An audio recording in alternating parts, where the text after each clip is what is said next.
모세가 하나님께 아뢰되 내가 이스라엘 자손에게 가서 이르기를 너희 조상의 하나님이 나를 너희에게 보내셨다 하면 그들이 내게 묻기를 그의 이름이 무엇이냐 하리니 내가 무엇이라고 그들에게 말하리이까.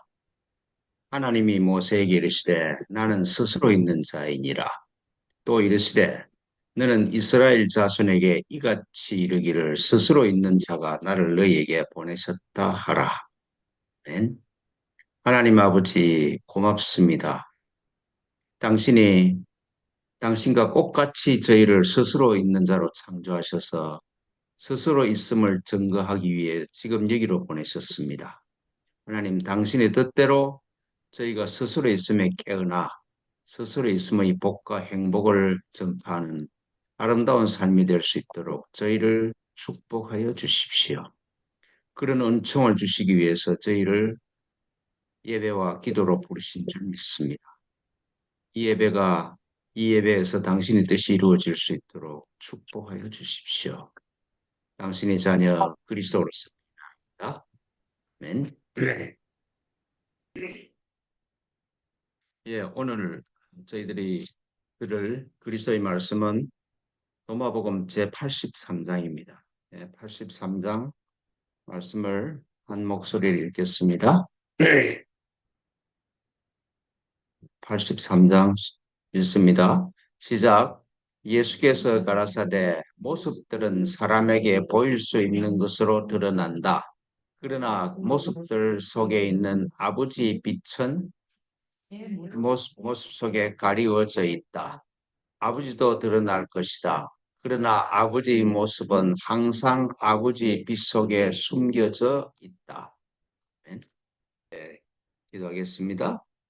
하나님 아버지, 그리스도 이 말씀 안으로 저희를 초청하셔서 말씀을 깨닫게 하시고 말씀이 우리 마음의 중심에서 울리게 하시어 말씀의 빛에 따라서 살아갈 수 있도록 저희를 깨워주시고 축복하여 주십시오.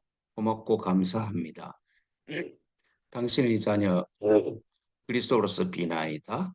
아멘.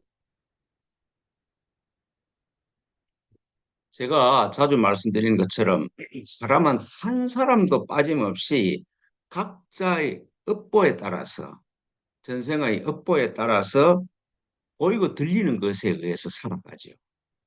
항상 내 마음이 붙드는 게 실제라고 생각하고 사는 것이죠. 그러니까 우리가 공부한 반야신경의 가르침에 의하면은 그러니까 색, 수, 상, 행식, 내 눈앞에 보이는 것, 내가 받아들인 것, 그다음에 내가 생각한 것, 내가 행한 것, 그리고 그래서 내 인식이 된 것, 이 5개, 온이 실제라고, 그게 진짜라고 생각하고, 그리고 그게 따라서 살아가는 것이죠. 그래서 내 마음이 파악하는 대상에 따라서 모든 결정을 하고 그 내 마음이 파악한 대상에 위에 서서 이 세상을 살아가는 것 아니겠습니까? 그러니까 그냥 자연스럽게 그렇게 생각하고 그렇게 행동하면은 내 밖에 있는 환경과 상황이 나를 결정하는 거고 내가 상황에 순응해야 된다고 자동적으로 생각을 하게 돼요. 그렇게 될 수밖에 없지. 그러니까 내 눈과 귀, 마음이 파악할 수 있는 붙드는 대상에 내 정체성을 세우고 내 인생을 세우고 살아가는 그런 사람들을 일러서 중생이라 그러기도 하고 에고라 그러기도 한다는 말씀이죠. 그러니까 내가 중생으로 나를 규정을 하고 산다. 내가 에고로 규정을 하고 산다는 말은 내 손에 붙잡히는 것, 내 눈에 보이는 것, 내 마음이 붙드는 것이 진리라고 참이라고 실제라고 생각하고 그거에 따라서 사는 사람을 중생이나 에고라고 그런다. 그러니까 이렇게 사는 사람의 문제를 본문에서는 이렇게 말씀하시잖아요. 모습들은 사람들에게 보일 수 있는 것으로 드러난다. 그러나 그 모습들 속에 있는 빛은 아버지의 빛의 모습 속에 가려져 있다. 그러니까 내가 보이고 들리는 이거에 대해서 딱 사는데 내가 보이고 들리는 대상들이 있게 한 원천을 잊어버리고 산다. 그런 뜻이죠. 누가 있으면 뭐 대상이 있으면은 그 대상이 있는 걸로 하는데 그 대상을 누가 만드는데 누가 창조했는지 그 대상의 존재의 원천은 생각하지 않고 사는 것이죠. 근데 내가 보이는 대상의 모습들 속에서 아버지 빛이 그 안에 있는데 그런데 내가 아버지 빛을 보지 못하는 것이죠. 모양만 진짜로 생각하기 때문에 그 모양 배후에 있는 배우에는 아버지 빛이 있는데 그 아버지 빛을 느끼지 못하고 산다. 그런 뜻입니다. 그러니까 환경이 나를 결정한다 그러면 그 환경을 있게 결정한 그 빛을 보지 않고 사는 것이다.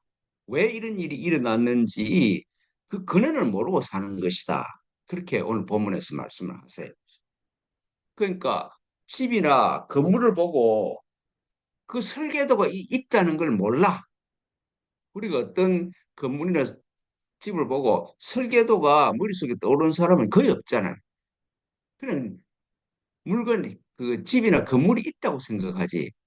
그 건물이 있게 하게 한 뭐 건축자라든지 설계자라든지 돈을 낸 사람이든지 그런 것들은 거의 생각이 안 떠올라. 그래서 히브리서에서는 이런 충고를 하시는 것이죠. 믿음으로 모든 세계가 하나님의 말씀으로 지어진 줄을 우리가 아나니 보이는 것은 나타난 것으로 말미암은 것이 아니니라. 그러니까 내 눈앞에 보이는 것은 보이지 않는 것 위에 서 있는데 보이지 않는 것을 인식하고 사는 경우는 거의 없잖아요. 이렇게 산다는 말씀이죠. 그런데 내가 그 어떤 사물이 있게 한 그 빛을 그걸 원천을 못 의식하지 못하고 살아도 그런데 그걸 그 있게 한 존재의 원천, 빛이 그 존재의 중심에 있다는 말이었습니다. 내가 어떤 사람을 볼 때 체형과 모습만 봐. 그런데 그것보다 더 중요한 게 그 사람 안에 있는 것이잖아요. 그런데 문제는 이런 것이죠. 형상 속에 있는, 모양 속에 있는 존재의 빛을 우리 감각이나 마음으로 알 수 있는 게 아니다, 이 말씀이죠. 내가 어떤 사람의 얼굴을 딱 보고 체형을 보고 그 현상을 보고 내가 그 사람 마음 안에 있는 게 뭔지, 진짜 깊숙한 그 내면의 움직임이 뭔지를 몰라. 사람만 해도 그렇잖아요. 근데 이제 더더구나 존재의 빛은 아버지 안에 있고 아버지를 형상으로 모습으로는 볼 수가 없어. 그러니까 이런 상황을 두고 아버지가 모습으로 하나님이 내가 하나님이다. 이렇게 말씀을 들려주든지 모양을 보여주면서 하나님이 자기가 있다고 증명하시지 않는다는 말씀이죠. 기도하다가 뭐 하나님의 음성을 들었다. 뭐 하나님이 나타나셔서 뭐 이렇게 하라고 그랬다. 그 전부 자기가 만든 소리지 하나님이 그렇게 나타나시지 않는다는 말씀. 그러니까 이런 상황을 두고 아버지도 드러날 것이다. 그러나 아버지의 모습은 항상 아버지의 빛 속에 숨겨져 있다. 그렇게 말씀하세요. 빛이 아무런 형상의 모양이 없는 거잖아요.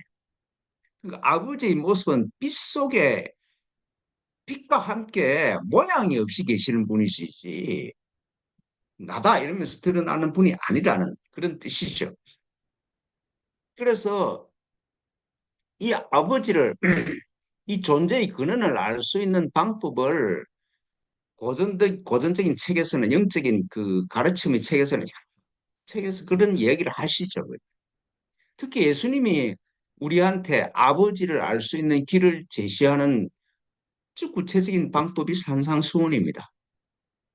마음이 가난한 자는 하나님의 아들이 될 것이다. 마음이 탁 비워지면은 내가 하나님으로부터 왔네? 하나님하고 관계 있는 존재네? 이게 느껴진다는 말씀이죠. 그리고 마음이 청결한 자는 복이 있나니 그들이 하나님을 볼 것이며. 그러니까 내 마음에서 모든 것을 다 깨끗하게 비워버리고 청결해지면은 아버지를 봤다 하는 그런 깨달음이 온다는 뜻이죠. 아버지가 탁 이렇게 뭐 나타나는 게 아니라 내 마음에서 모든 걸 다 청소를 해버렸는데 아무것도 없는 게 아니라 아, 아버지가 계시네. 이게 확 깨달아진다 이런 말씀이죠. 예.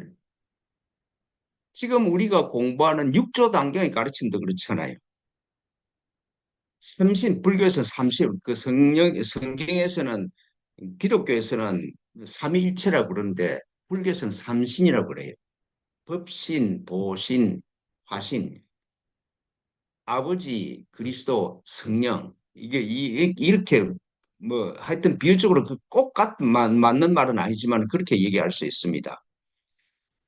법신, 보신, 화신 이 세 분이 우리 각자의 존재 중심에 계셔. 내 마음에 계셔. 근데 만법이 모든 진리가 자성 중에 내 성품 안에 있는데 뜬구름 같은 망년된 생각을 붙잡아서 내 안에 계시는 삼신을 잊어버리고 산다는 것이죠. 어리석은 거잖아요.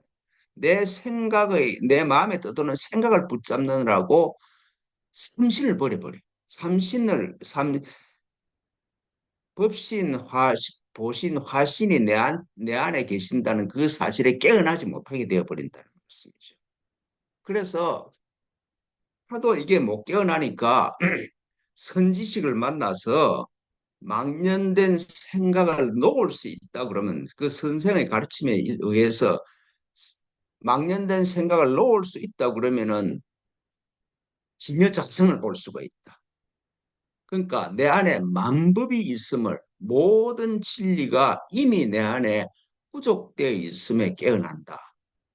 그게 육조 단계의 가르침이잖아요. 두 번 공부하니까 식심 견성하면은 자성불도라 그러잖아요. 식심 내 마음이 뭔지를 알아서 내가 누군지를 알면은 그러면은 내 스스로 부처인 줄 안다. 식심견성하면은 사성불돈이라. 그게 이게 육조 단계의 가르침이에요.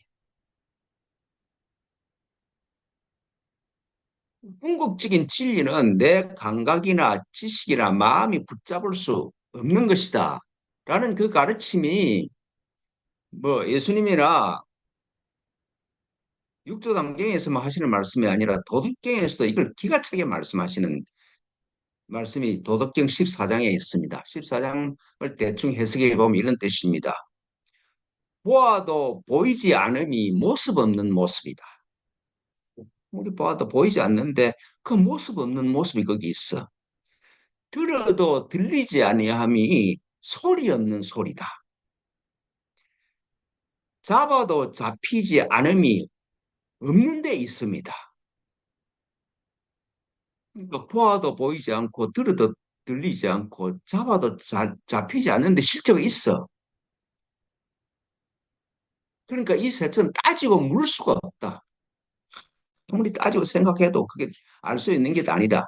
근데 이 세 개가 섞여서 하나가 돼. 어떤 게 하나 돼서 섞여서 하나 된다.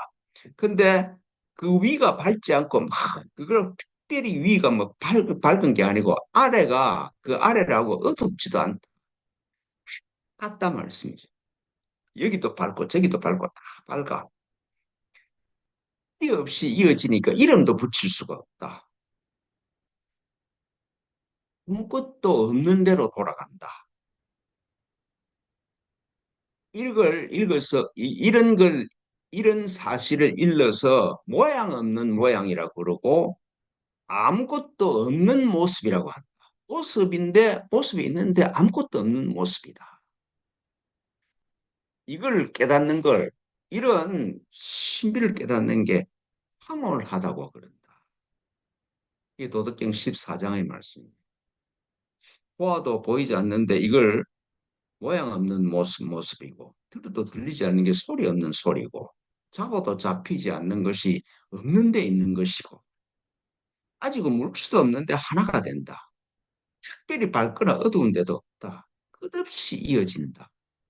모양 없는 모양이고 없는 대로 돌아가는데 이걸 깨달으면 내 영혼의 황홀함이 찾아와. 황홀해.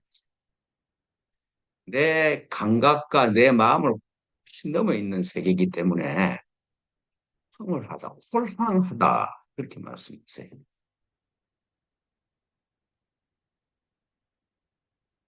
금강경에서도 제가 자주 인용하는 금강경에서도 제일 많이 인용되는 그 구절이 제 5분의 말씀입니다. 제가 이 시간에도 몇 번 인용을 한 것 같은데 범소유상 계시여망 약견재상 비상 적견이래다. 무릇 있는 바 상은 전부 다 허망한 것이다. 내가 눈으로 보고 귀로 듣는 이거는 전부 다 허망하다. 시간만 지나면 다 변해버리는 것이다. 만약 내가 보는 모든 모습이 영원한 게 아님을 알면은 다 지나가는 것인 줄 알면은 모든 상이 상 아님을 알면은 적견열이니라 곧 부처를 보는 것이다.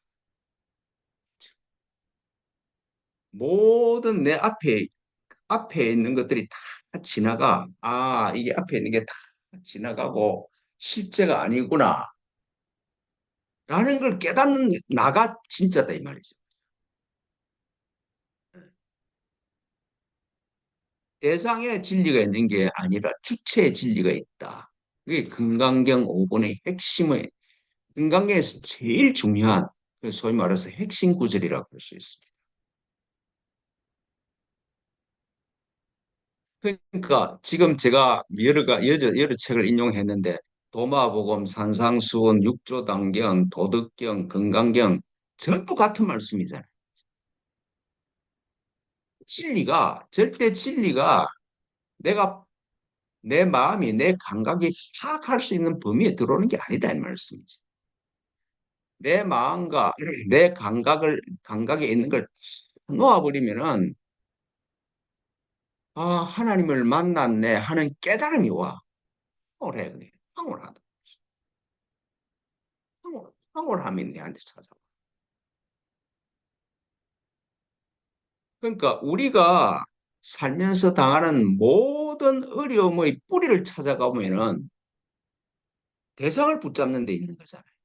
실제로는 붙잡을 가치가 없는데 내 마음이 오온을 붙잡아 버리기 때문에 색수상 행식을 붙잡아 버리기 때문에 모든 문제가 생겨나는 거예요. 그러니까 이게 이런 문제고 저런 문제고 대책을 세울 일이 아니라 그 뿌리에 찾아가서 뿌리를 끊어버리면은 그냥 하루아침에 사라져 버려요. 아무 문제가 아니야.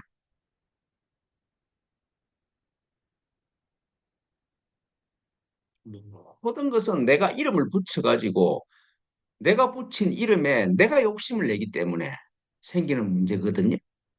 그러니까 오온 때문에 생기는 문제예요. 이 실수만 마음이 오온을 붙드는 이 실수만 범하지 않을 수 있다 그러면은 고통과 애고는 없는 것이죠. 원래 없는 거예요. 제가 자주 말씀드립니다만은 핵심적인 반야신경 전체, 뭐 하여튼 불교 전체라고 할 수도 없고 진리 전체라고 해도 괜찮아요. 오온계공 도일체고의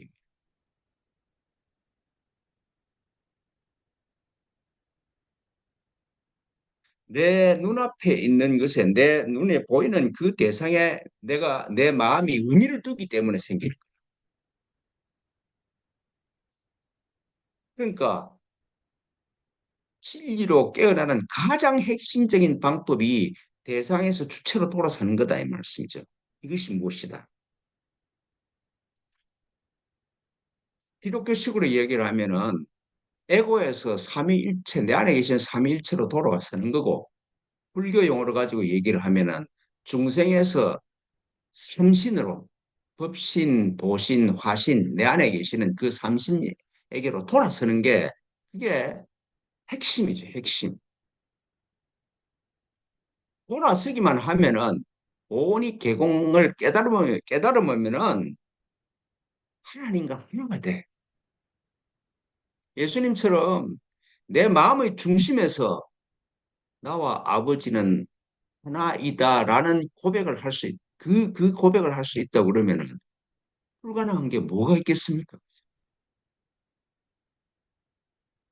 그걸 깨달으면은 어떤 일이 벌어지느냐, 어떻게 살 수 있느냐. 그 예수께서 요한복음에서 약속하시는 말씀이 그런 거잖아요. 너희가 내 안에 거하고 내 말이 너희 안에 거하면 무엇이든지 원하는 대로 구하라. 그리하면 이루리라. 그렇게 약속하십니다. 그러니까 내 마음이 내 눈이 보는 대상에서 주체로 돌아서면은 인생을 힘들게 사는 것이 아니라 내가 원하는 대로 이루어지는 그런 신비함, 황홀함이 찾아온다. 이 말씀. 황홀해. 그러니까 인생은 황홀해요. 황홀에로의 초청이라고 할 수 있죠. 정말 신비의 초청이지. 그 신비를 깨어나는 가장 효과적인 방법이 대상에서 주체로 돌아서는 거예요. 이 무엇인가 그게 있습니다. 네. 그래서 무엇이든지 원하는 대로 구하면 다 이루어지는 그런 은총이 우리들한테 임하기를 축원합니다. 기도하겠습니다. 하나님 아버지 고맙고 감사합니다. 내가 보는 대상 속에 있는 아버지 빛을 볼 수 있게 마음과 길을 열어 주십시오. 그래서 황홀함으로 살아갈 수 있도록 저희를 깨워주시고 축복하여 주실 줄 믿습니다. 고맙고 감사합니다. 당신의 자녀 그리스도로서 비나이다. 아멘.